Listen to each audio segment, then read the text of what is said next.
ঢাকা বিশ্ববিদ্যালয়ের কার্জন হলে আমরা দেখতে পাচ্ছি ডাকসুর আয়োজনে 12 শতাধিক শিক্ষার্থীদেরকে নিয়ে গণ ইফতারের আয়োজন করা হয়েছে। ডাকসু একটি নতুন উদ্যোগ নিয়েছে গণ ইফতারের, যেখানে আমাদের ইউনিভার্সিটির যত নারী শিক্ষার্থী রয়েছি সবাইকে নিয়ে ইফতারের আয়োজন করা হয়েছে। তো অনেকজনই রেজিস্ট্রেশন করেছিল, যেহেতু এতজনকে সম্ভব না আসলে, তো এখানে ডাকসু প্রথম স্টেজে 22 জনকে রেখেছে ইফতারে।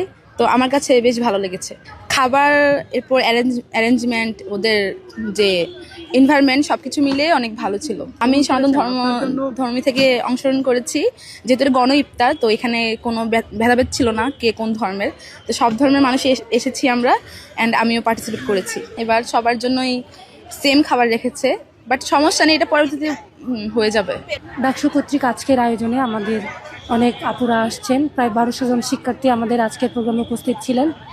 আমরা চেষ্টা করেছি একটা সুন্দর প্রোগ্রাম করার, আমাদের সব কিছুই আলহামদুলিল্লাহ সুন্দরভাবে শেষ হয়েছে।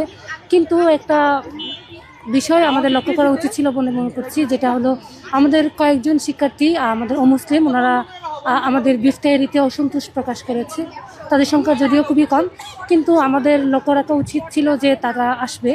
কিন্তু আমাদের আয়োজকের পিছনে আমাদের যে এই বিফতারি, তার পিছনে আমাদের যে যুক্তিটা ছিল সেটা হলো অনেকটা এরকম, আমরা যে মেয়েদের হলে থাকি সেখানে কিন্তু কোনো গরুর গোশত বা গরুর তেহেরি এরকম কোনো আইটেম আমরা রাখতে পারি না।